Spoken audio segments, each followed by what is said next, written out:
Ya, ya udah dua. Jadi namanya blind drawing.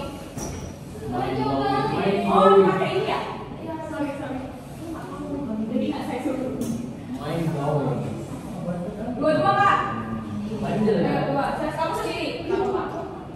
Ini udah bisa aja. Jadi ada. Oke. Satu bertugas memberi instruksi. Oke. Listen. Dengar. Yes. Listen carefully ya. Kita sosok itu tidak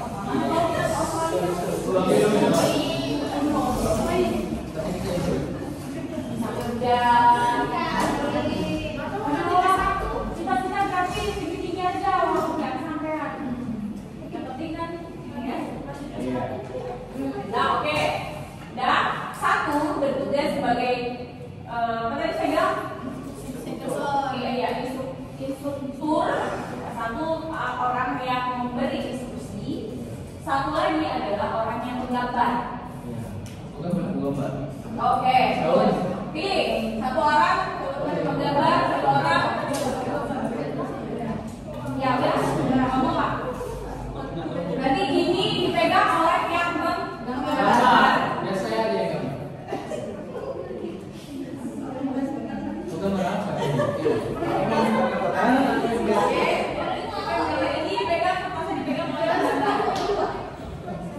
Sebenarnya posisinya saling membelakangi. Ayo.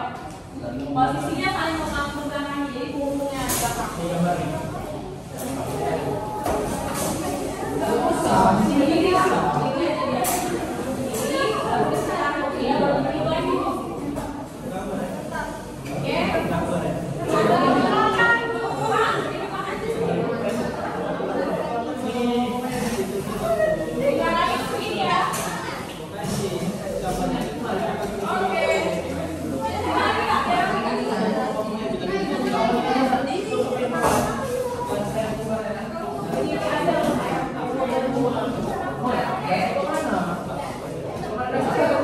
Ini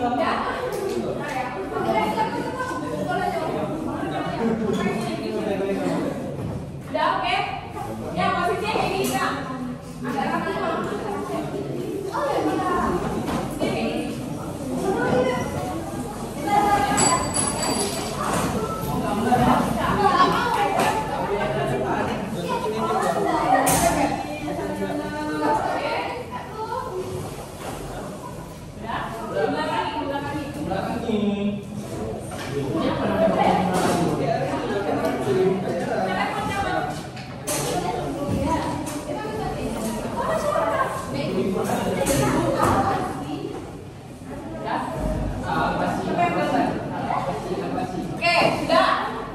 Oke. Nah, sekarang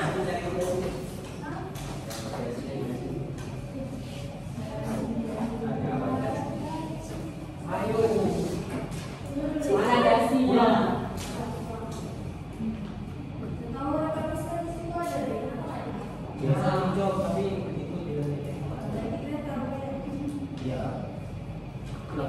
Pinjam coba pinjam sama yang lain. Ini mau masek. Saya kami di bawah coba pinjam. Oke? Oke, sekarang tugasnya nanti saya akan kasih clue ke instrukturnya. Jadi yang akan menyampaikan pesannya, saya akan kasih clue dan nanti instruktur memberi informasi tentang apa yang harus digambar tanpa menyebutkan gambarnya. Ya. Jadi misalnya gambarnya gambar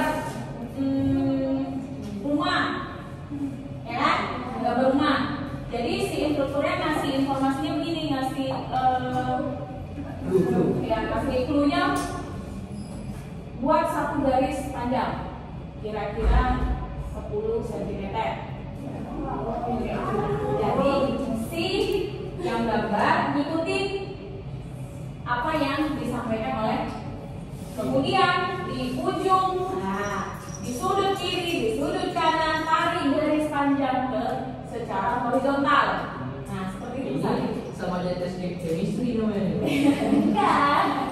Ya, jadi instruktur harus pintar menyampaikan informasinya. Oke ya? Oke? Sudah? Jadi clue-nya akan saya berikan kepada instrukturnya. Setelah kita buat istilah instruktur aja lah ya, instrukturnya nanti si si penggambar nanti akan menggambar sesuai dengan instruksinya. Tipis-tipis aja, nggak usah harus suaranya karena kan nggak boleh lihat ya. Jadi hanya melalui audio. Jadi tanpa ada clue sama sekali. Nggak boleh ngasih clue gambarnya, nama gambarnya apa, nggak boleh kasih tahu. Oke? Sudah? Sabar Bu, saya mau kawan saya nih. Iya, sabar, tenang.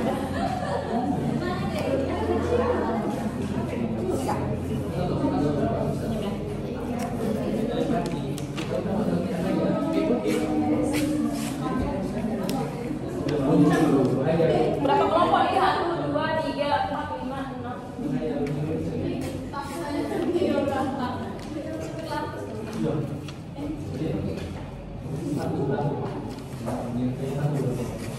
Kamu jadi asisten saya aja deh. Ya. Ada tugas lagi. Yang 4 orang lagi di mana nggak? 4 orang lagi katanya ya?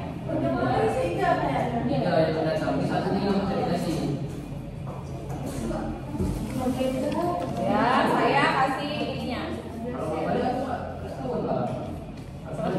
Ini ada apa?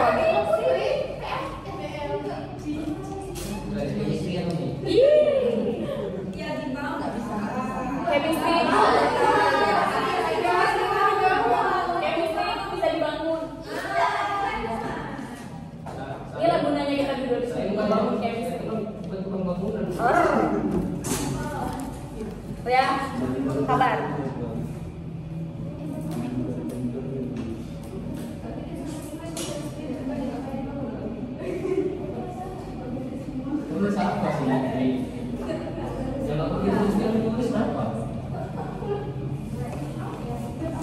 Sabar ya.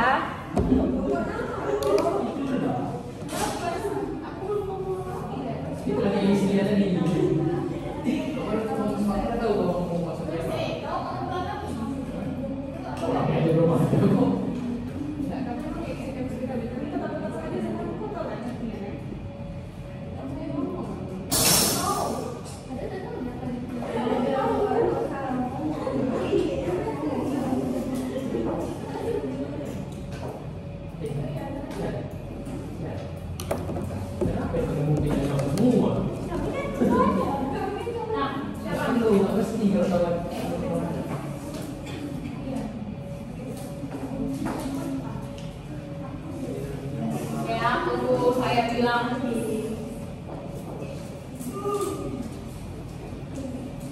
Balik apa boy? Apa kali? Sekarang ya tadi ya.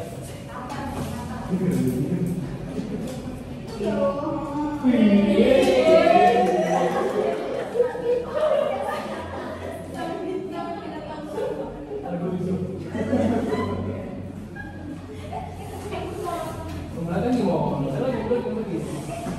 Enggak, kau jangan maju di sebelah sana dulu. Udah? Sama lagi tuh yang satu lagi. Oke. Silakan. Sudah siap? Sudah. Silakan dimulai.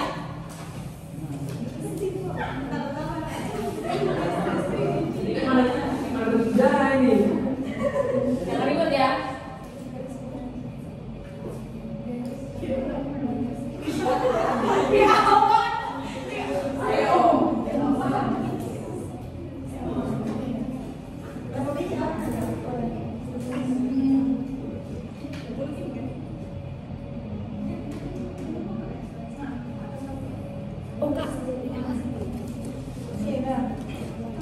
Kamu mau main?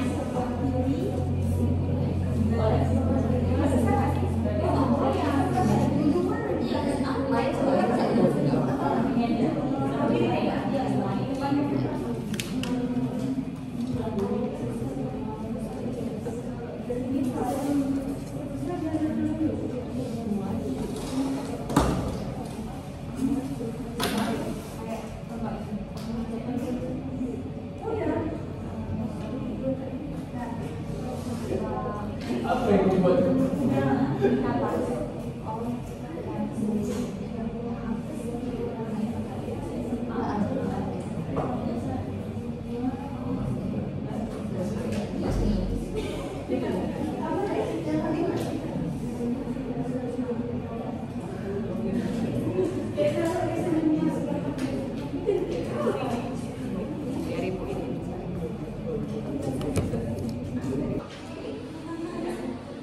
Oke, sudah 4.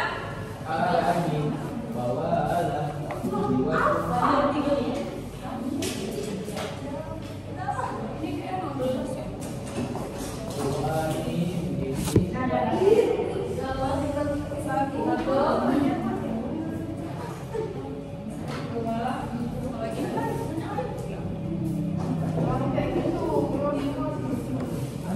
Allah. Coba dihitung, ini 20 nggak? Tadi berapa kak? 15 sama 16? Banyak kali nggak ibu? 20 memang lagi. Tapi Nanti dibalikin, jangan dirusakin ya. Maksudnya jangan dikotorin, nanti dibalikin. Oke, sudah? Sudah? Oke. satu orang berapa? Enggak. Kelompok. Dengar dulu instruksinya. Biasakan mendengar instruksi dulu. Oke, sekarang tugas kalian adalah membangun menara dari kertas itu. Membuat menara dari kertas. Nggak boleh lipat. Enggak. Harus kayak gini. Amin. Jangan dilipat dong. Enggak lah, gimana aku? Kenapa?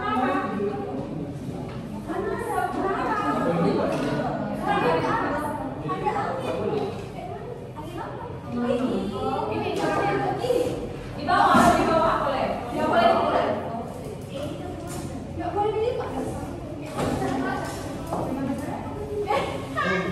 Kalau dilipat berarti untuk ininya. Fondasi bawahnya.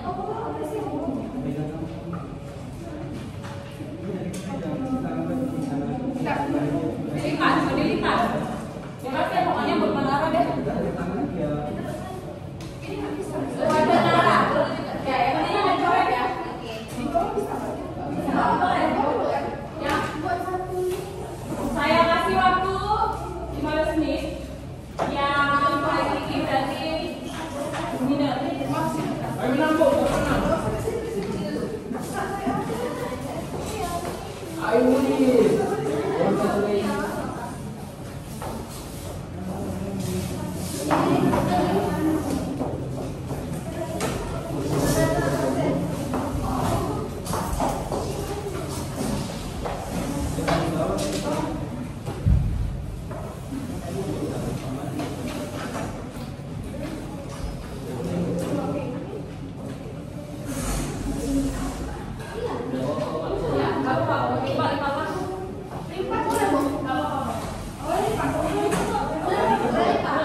Yang penting jangan coret ya.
Nggak ada Pimpronya tuh, makanya nggak ini.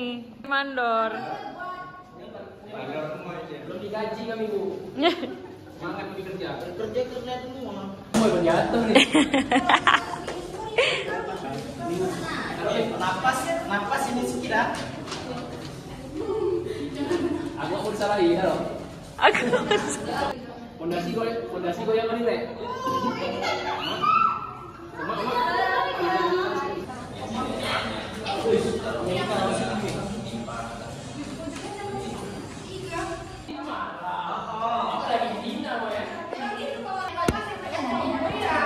Roda berputar.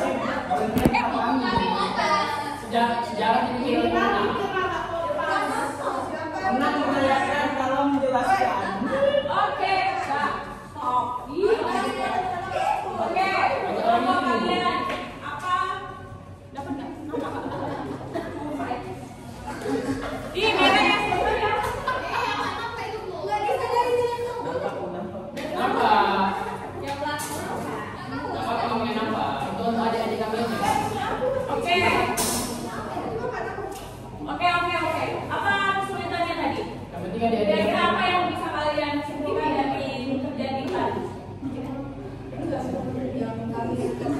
Coba yang lain dengar. Dari kerjaan kita tadi, dari membangun menara tadi, apa pelajaran atau apa ya inilah kesimpulan yang bisa kalian ambil.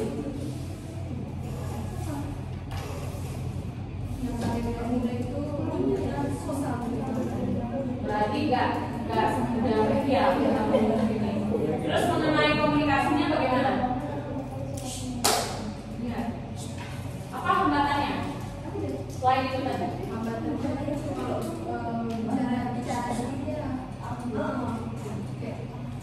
Oh berarti jadinya nggak pokok. Selain itu, kelebihannya? Oh gitu ya. Kalau banyak yang ini,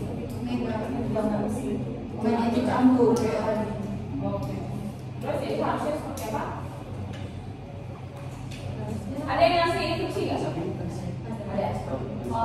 Yang mau instruksi sama-sama atau dibagi peran? Bergantian. Tapi secara keseluruhan paham ya kira-kira apa yang dalam tim kalian itu apa yang jadi hambatan-nya, apa yang enak, apa yang gak enaknya ada. Dan kalian sudah bisa baca itu. Terima kasih. Oke, next kelompok ini apa yang bisa kalian ambil dari kerjaan kita yang membangun si menara tadi? Kalau tadi satu boleh, kalau semua boleh. Yang pertama namanya tuh angin. Iya, jadi kondisi eksternal ya. Iya. Lain itu, Habis itu kesalahan yang kita lakukan itu sebagian tahun itu komunikasi. oke. Terus jadi banyak kendala juga.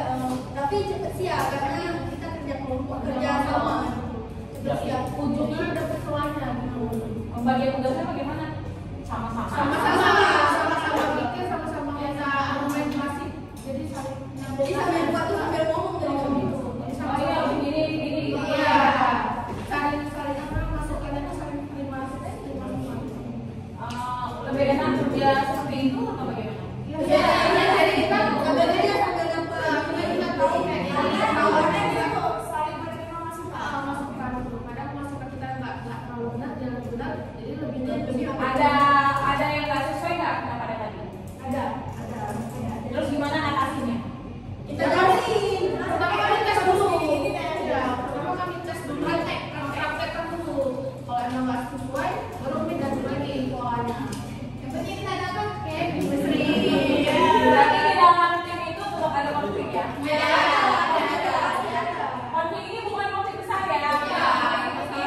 Si A ngomongnya dibulutin aja, katakan aja, tapi ada solusi di dalam timnya? Ada. Oke. Makanya bisa Kalian gimana? Kalian gimana? Sama.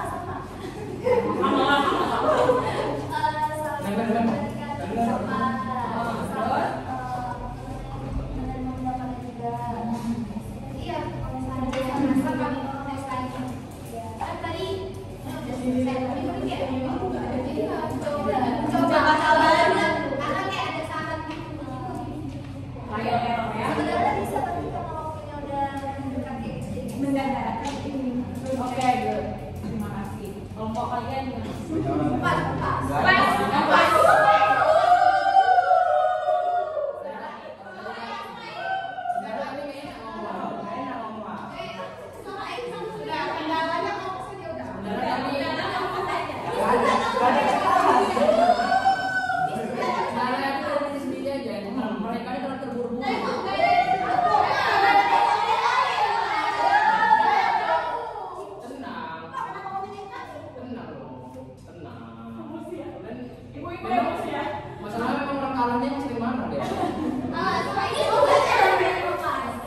Oke, jadi tadi gimana? Kesulitannya apa? Gak ada sih sebenarnya.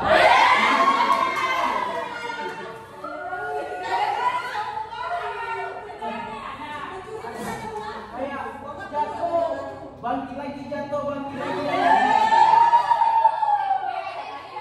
Ada beberapa teman-teman kayaknya tadi ada mereka ada beberapa kali trial tapi error. Ya. Berdiri jatuh lagi. Nah, kalian tadi kan gitu juga. Nah, belajarnya gimana? Kami belajar dari kesalahan.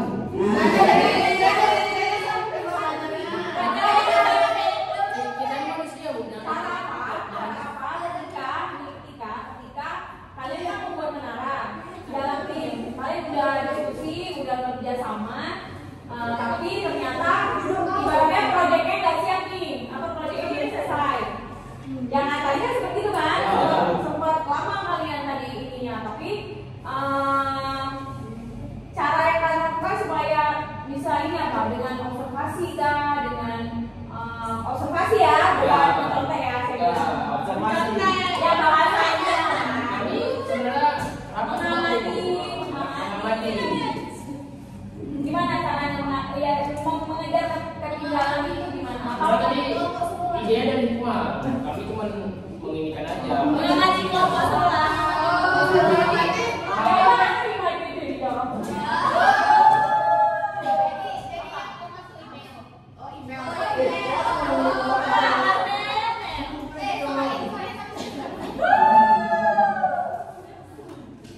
Oke, jadi tetap ingat ya dalam Ilmu kajian ya lah. kita tuh bakalan ada trial error ya, trial error. Jadi belajar kayak misalnya tadi sebenarnya udah bangun, cuman nah mungkin ini kalau kita bicara produknya berarti kurang maksimal. Tapi dari kerjasama timnya sudah bisa karena sudah ada yang berdiri ibarat begitu. Tapi mungkin dari kualitas produknya itu tidak maksimal. Jadi kan harus trial error lagi. Tadi saya lihat juga beberapa kali jatuh mereka bangkit lagi, mereka kerjain lagi. Artinya itu yang diperlukan sebenarnya dalam kita kerja tim. Artinya ketika ada tadi kan ada saya bilang kan, tuh temennya satu udah lemes, udah hopeless. Nah dalam tim itu akan ada kawan kita tuh yang udah nggak bisa. Ya kan? Tapi tadi lihat ada dua temen dia yang masih aktif untuk jangan lagi gitu. Ya kan? Tadi kan saya seperti itu. Nah itulah dinamika di dalam tim.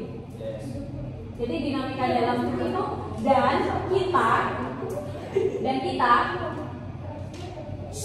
dan kita harus peka dan sensitif terhadap hal itu. Jadi bukan kita menjadikan teman-teman yang tidak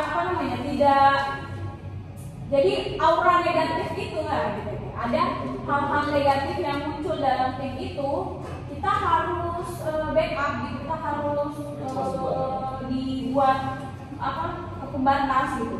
Jadi jangan misalnya kerja timnya 4, satu orang hopeless, jangan yang 3 malah ikut hopeless. Harusnya yang 3 itu backup yang 1, bukan yang 1 kena dampak dari yang 3 kena dampak dari yang satu ini. Di mana-mana yang menang 3 kan? Ya. Lebih banyak jumlahnya, dia pasti harusnya lebih bisa mempengaruhi. Nah, dalam kerja tim itu seperti itu. Teman-teman harus sensitif sama kondisi kelompoknya. Itu kondisi kelompok itu harus sensitif sama. Walaupun ada muncul konflik, artinya ini sih misalnya ada 4 orang, si A dominan. Oke, nggak apa-apa dominan. Kita dominan juga. Jadi dalam satu kelompok kadang-kadang kan kelompok kadang-kadang random, nggak dipilih, acak deh. Tiba-tiba kita nggak kenal, dijadikan satu kelompok, terus kita harus buat project. Kan pasti ada 2 orang dominan di situ, atau 3 dominan, atau bahkan merasa dominan. Nah itu kan kita harus bisa memanajemen konflik. Konflik itu sebenarnya harus ada. Makanya ada namanya manajemen konflik. Kadang-kadang kita harus buat konflik itu supaya orang-orang semakin termotivasi kan.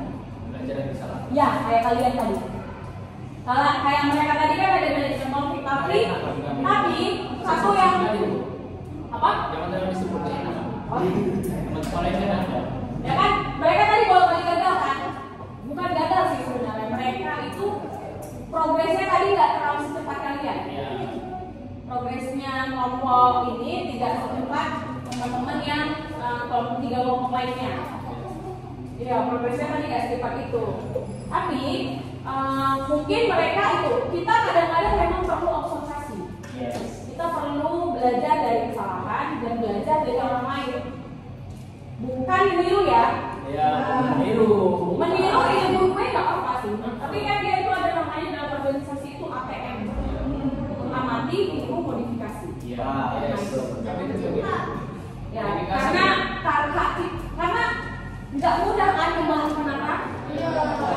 Pasti kita akan tidak terima ketika menara kita itu yang udah kita konsep, udah kita pikirin, udah 10 kali jatuh sampai kita dapat desainnya kokoh, terus ditiru orang gitu. Pasti siapa Marah sih. sekali siapa marah ya. Banget. Siapapun pasti akan tidak tenang dengan itu. Tapi ingat lagi ada namanya ATM. Jadi kita juga perlu belajar dari orang lain. Jangan lupa ya, teman-teman itu jangan jangan kaku. Nanti kita bisa untuk meniru orang lain. Ya, fleksibel kan.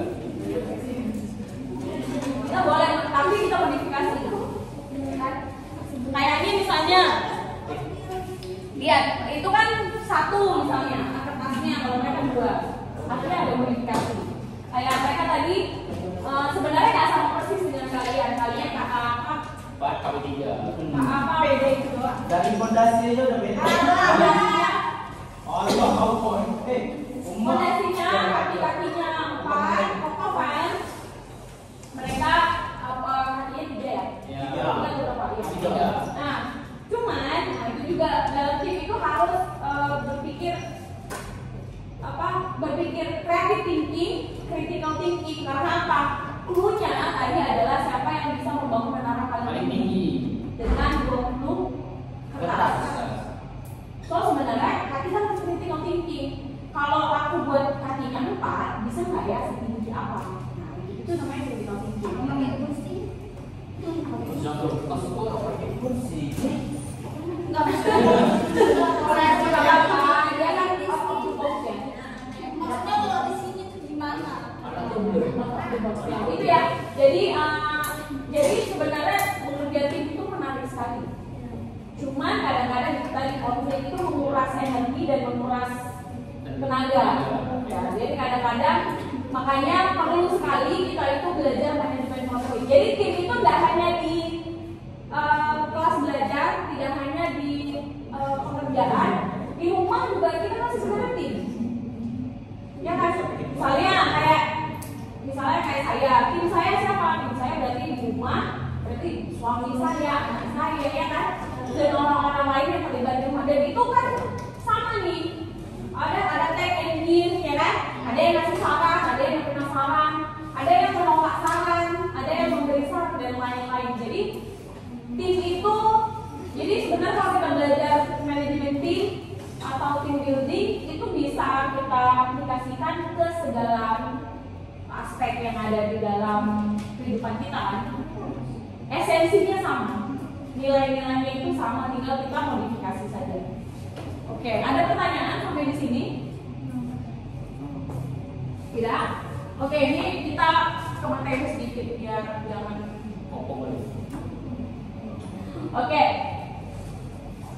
Tim yang kuat adalah landasan dari bisnis yang sukses atau apapun pekerjaan yang sukses.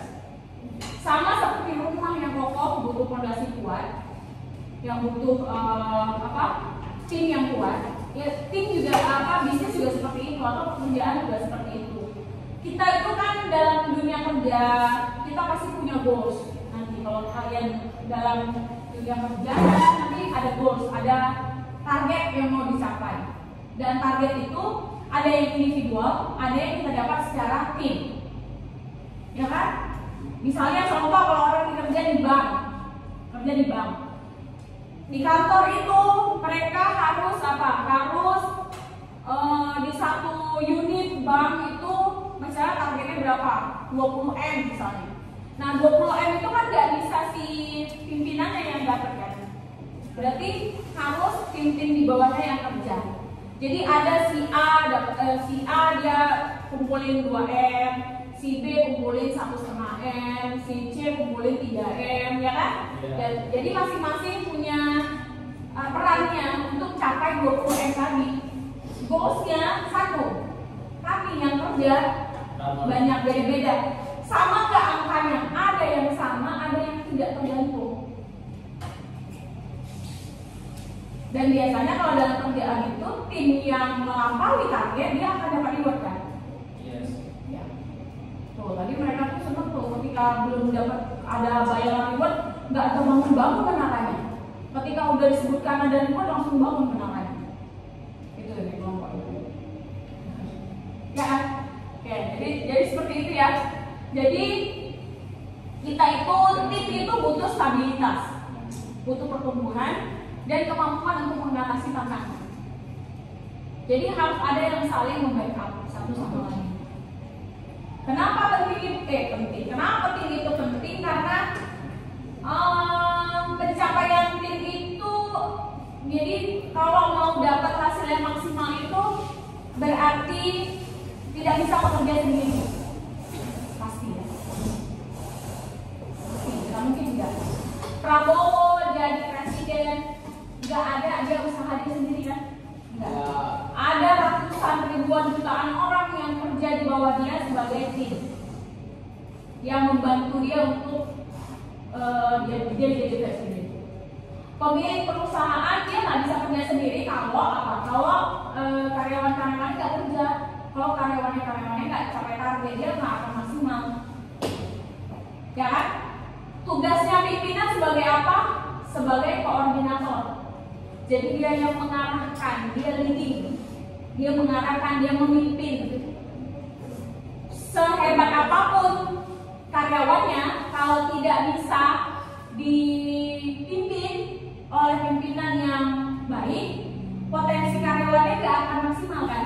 Kalau pimpinannya juga tidak kompeten. Jadi dia simbiosis mutualisme. Kalau misalnya pimpinannya juga kompeten sekali, tapi karyawannya tidak maksimal kerjanya juga tidak cocok kan? Makanya banyak sekali kan ada pelatihan manajemen tim, ya kan? Tim leader atau leadership dan segala macamnya. Jadi memang kalau kita bekerja dengan tim itu kan kita itu manusia dengan manusia ya. Tim kita itu adalah manusia. Manusia itu sifatnya dinamis. Ya kan? Dengan segala macam kelebihan dan kekurangannya. Di depan bilang ya, di belakang ternyata yang enggak. Belakang oke, aku juga, tapi aku sebenarnya nggak setuju nih. Nah, saya ada 4 kelompok, ada 4 orang. Jadi kayak mana? Misalnya besok kita ambil warna merah. Oke semua. Tiba-tiba nanti muncul tuh konflik di dalam. Si A ngomong sama si B, aku sebenarnya nggak cocok warna merah. Aku maunya warna hijau. Tapi ya sudah.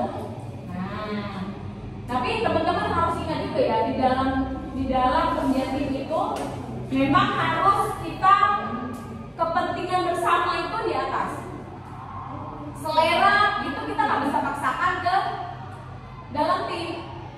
Misalnya saya nggak suka warna merah, tapi tim suka warna merah. Artinya tim suka warna merah berarti dengan pertimbangan kan, bukan karena dia suka saja, pasti dengan pertimbangan. Dan kita harus bisa memilih ke situ. Jadi artinya walaupun kita tidak suka, tapi karena kita kerja tim, kita harus mengalah. Ya, oke.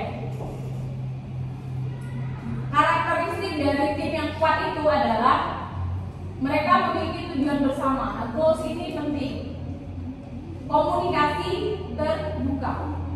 Jadi nggak ada tuh sebenarnya forum di dalam forum, harusnya tidak ada dalam ini. Forum di dalam forum paham ya maksudnya? Jadi ada diskusi di dalam diskusi, ada rapat di dalam rapat. Nah itu nggak bagus, nggak sehat untuk tim. Ya nggak sehat untuk tim. Karena kayak tadi saya bilang, ini udah kita diskusi, ya kita pilih warna merah ya. Oh baiklah, oke. Padahal kan sudah ditanyakan, mau nggak warna merah? Kalau ada saran lain silakan sampaikan. Tapi enggak, kita ikut. Ternyata kita nggak suka, terus kita bicara ke tim yang lain. Nah itu kan konfliknya nggak sehat. Nah itu jadi suasananya nggak sehat. Nah itu harus dihindari. Kalau tidak setuju silakan disampaikan di dalam rapat, jangan buat rapat lain. Gitu. Itu nggak bijak ya. Nah, dewasa dalam dunia kerja. Oke, saling percaya menciptakan lingkungan yang aman untuk kolaborasi dan pengambilan resiko. Nah, jadi itu pasti kita kayak tadi dalam membangun ini. Aku takut dia disalahin. Nah, tadi ada bahasa gitu ya. Jadi dia hati-hati tuh. Aku nanti aku taruh ya, aku langsung mudah, aku kena. Nah, kalau tim yang nggak solid, dia akan melakukan itu. Timnya nggak solid dengan misalnya.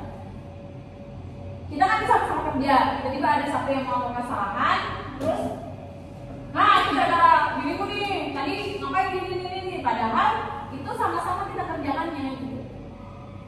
Nah harusnya itu di backup. Ya nanti, ya walaupun dalam realitanya nggak seideal itu ya. Nah, ini kan kalau kita di kelas ini kan bicara ideal.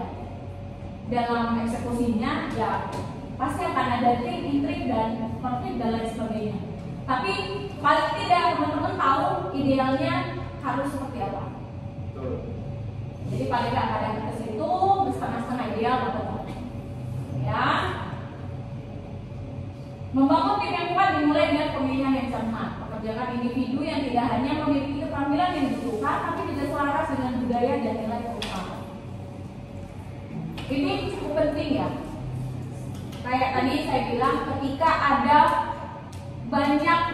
banyak karakter dominan di dalam tim, nggak selamanya bagus. Terlalu banyak orang pintar di dalam tim juga nggak selamanya worth it. Terlalu banyak orang pintar, terlalu banyak orang aktif, terlalu banyak pemimpin ya, di dalam satu tim itu juga sebenarnya belum tentu worth it. Karena banyak kali kepala, banyak sekali ide, tapi semuanya maunya ide dia yang dimunculkan karena masing-masing itu dominan. Jadi pilih tim yang memang kira-kira bisa. Kita dalam organisasi itu ya, gitu kayak tadi saya bilang ada eksekutor, ada konseptor, ya kan? Dia tuh pilih pinter-pinter. Kita juga sebagai nanti leadernya kita pilih tuh tim kita. Si A sepertinya dia tuh nggak suka kalau harus konsep, buat surat, misalnya, buat surat ini dan segala macam. Dia apa? Dia sukanya jalan ngantar surat terus ngobrol sama orang. Ngelobi orang itu dia suka, tapi kalau disuruh depan komputer nggak siap-siap kerjanya. Nah itu harus di ini. Ada satu tim kita yang kalau ditanya, aku ikut aja lah, terserah lah, aku biar gitu. Nah itu follower, ya nggak apa-apa. Berarti kita nanti manfaatkan dia di tempat yang lain, gitu. Jadi ada yang dia terus idenya dia terus. Nah jadi kita harus ada yang naikkan level, ada yang turunkan level sedikit supaya timnya dapat hasil yang maksimal. Karena kalau enggak, aku nggak mau lah kasih aku aja tuh yang ngerjain, dia tuh pergi jalan sama, ini gitu kan. Nah jadi itu nggak sehat. Jadi nggak ada yang kerja nanti karena tunggu-tungguan. Aku nggak mau yang ini, wajar lah, aku nggak mau Jadi tunggu-tungguan, aku pikir itu yang menjadi, aku pikir si ini yang menjadi. Jadi harus ada leader, harus ada inisiatif. Oke, kemudian, nah ini nanti materinya selesai kasih. Nah ini menyelesaikan konflik. Konflik adalah bagian ini perlu digarisbawahi. Konflik adalah bagian alami dari tim manapun. Tetapi penting untuk mengatasinya secara konstruktif. Dialog terbuka, mendengarkan orang itu juga perlu kita latih. Jadi kita tidak hanya melatih bicara kita, tapi juga melatih kita belajar mendengarkan orang lain. Karena itu yang paling sulit. Kalau bicara gampang ya. Wah, kamu tuh harusnya kayak gini, kamu tuh harusnya begini. Saranku nih, kamu tuh harusnya begini. Tapi ketika dibalik point of view-nya, kita yang mendengarkan orang untuk ngasih kita saran, pasti kita so tau. Kan aku yang jalanin. Jadi belajar untuk menerima, belajar untuk mendengar. Karena mendengar orang itu kadang-kadang nggak semudah kita bicara ya. Temukan kesamaan dan kompromi bila memungkinkan. Fokus pada menemukan solusi daripada menyalahkan. Karena kalau menyalahkan saja ini selesai. Nggak akan sia-sia kalau kita saling menyalahkan. Dia tahu nih, ambruk nih, misalnya kan, ambruk dia, jatuh dia. Kalau kita fokus sama kesalahannya, kita akan terus-terusan. Itulah tadi ini gara-gara ini, tadi itu gara-gara ini, tadi itu gara-gara ini. Tapi kita nggak akan ngerjain lagi untuk menyelesaikan si menara itu tadi. Karena apa? Fokus sama penyebab jatuhnya. Bukan fokus pada ketika jatuh ngapain ya supaya lebih kuat. Jatuh kan berarti ada alasan. Karena angin, karena disenggol, berarti jangan jauh dari angin. Atau jangan disenggol. Atau bangun fondasinya menaranya dibuat bentuknya seperti ini supaya dia lebih kuat. Bukan pada itu loh, udah jatuh, udah dibangun, jatuh lagi. Itu loh gara-gara angin, gara-gara ono, nggak sia-sia. Si menara itu nggak berdiri, karena kita sibuk nyari salah. Kalau udah tahu di sini ada angin dan itu merusak menara, berarti jauhi anginnya, bukan kita salahkan anginnya. Ibaratnya begitu kak. Dan itu nggak semudah itu ya. Yang paling enak adalah menyalahkan kita kan. Iya dong. Karena dia nggak kita misalnya kalau kita gagal atau apa, yang paling mudah dan paling nyaman buat hati kita adalah kita cari kesalahan. Bisa dari kesalahan cuaca, bisa kesalahan orang, bisa kesalahan keadaan, dan lain-lain. Aku sebenarnya nggak gagal, cuma kondisi aja. Yang paling nyaman untuk mentalnya itu kan. Tapi kita nggak jarang tuh aku tuh tadi salahnya aku tuh di sini udah tahu bakalan hujan, tapi aku tetap maksain untuk ini. Jarang. Pasti kita cuma fokus sama aku gagal cuma gara-gara hujan aja deh. Padahal kita udah tahu mau hujan, tapi kita tetap keluar naik motor misalnya, nggak bawa mantel, nggak bawa helm, nggak bawa apa gitu. Udah tahu nih mau hujan, harusnya kita antisipasi kan. Kalau mau ini cuaca udah mendung, berarti aku bawa mantel. Karena kita udah tahu harus kita antisipasi, tapi enggak, lebih gampang apa? Hujan aku mau bisa datang, kenapa? Karena hujan. Itu lebih simpel dan lebih mudah. Tapi kita nggak ini kan, nggak refleksi ke diri kok. Harus salah aku sih, harusnya tadi. Karena tadi udah menunggu udah gelap di atas, harusnya kita aku bawa mantel. Tapi enggak, aku ya mungkin nggak hujan. Itu paling enak tuh. Dan itu biasanya kita lakukan untuk yang lain. Itu iya, aku tadi kan tunggu sini. Aku tadi telat gara-gara ini. Aku tadi gagal gara-gara ini, gara-gara gara-gara itulah segala macam. Tapi kita nggak lihat, kita nggak berani atau kita nggak nyaman ketika kita cari kesalahan kita. Pasti nggak nyaman lah. menyalahkan diri sendiri. Mengakui kesalahan kita tuh pasti nggak sepenuhnya salah aku, pasti ada gitu. Tapi cobalah belajar untuk supaya kita bisa dapat solusinya. Nah, empowering your team. Bagaimana caranya? Jadi percaya sama tim. Kadang-kadang yang susahnya adalah kita nggak percaya sama kemampuan kawan-kawan kita di tim. Mau kita kasih ke si A, ini nggak bisa. Ya percaya saja. Delegasikan tugas-tugas itu didelegasikan, jangan kita ambil sendiri, abis itu kita mengeluh sendiri. Kebanyakan gitu ya. Nanti sama dia nggak siap, aku nggak mau uang. Ya udah, terakhir kita kerjain sendiri semuanya. Ketika kita kerjain semua sendiri, kita capek kan? Capek pikiran, capek tenaga, terus kita mengeluh. Tapi kita lupa bahwa kita nggak percaya sama tim kita. Kalau kita percaya sama tim kan, kerjaan itu jauh lebih ringan. Oh, kebanyakan tuh timnya nggak tanggung jawab misalnya. Nah, kita kan belajar dari kesalahan. Nanti kita akan tahu lagi skemanya. Sama kayak tadi mereka bilang, kami jadinya udah berapa kali jatuh, udah tahu nih, oh ini udah tahu kuncinya di mana. Nanti kita akan belajar seperti itu. Oke, kesimpulannya, membangun tim yang kuat membutuhkan waktu dan usaha. Tapi membangun tim itu adalah investasi. Jadi kalau kita bisa bekerja tim, itu adalah investasi yang sangat berharga. Karena orang yang bisa diajak kerja sama itu adalah orang yang akan dipakai di mana-mana. Orang yang bisa diajak kerja sama ya, bukan orang yang keras kepala dengan ide dia sendiri, dengan cara kerja dia sendiri. Tapi ketika orang-orang itu bisa nge-blend ke dalam tim, orang akan senang ambil dia dari tim. Ya kan? Dan orang akan mudah percaya ketika kita itu bisa menjadi tim yang baik, bisa menjadi baik itu leader tim atau anggota tim yang menyenangkan, yang bisa diajak kerja sama. Ya kan? Orang pintar kalau sulit diajak kerja sama kan nggak mau kan, kayak ayah ribet. Tapi orang yang kategorinya biasa-biasa saja, tapi secara soft skill dia bagus, artinya dia menerima pendapat, dia mau belajar, komunikasinya baik, itu akan dipakai orang termasuk. Ya kan? Tim yang kuat akan mendorong bisnis kita ke depan atau usaha kita ke depan, membantu kita mencapai tujuan dan mengatasi tantangan di sepanjang jalan.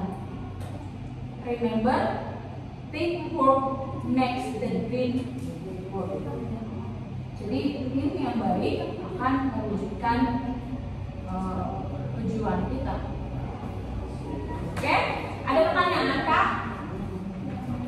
Kalau nggak ada, waktu kita sudah habis. Kalian belum makan, silakan makan. Terima kasih atas pertemuannya hari ini. Semoga bermanfaat. Semoga bermanfaat ya untuk kalian. Mudah-mudahan kita bisa ketemu lagi di next pertemuan.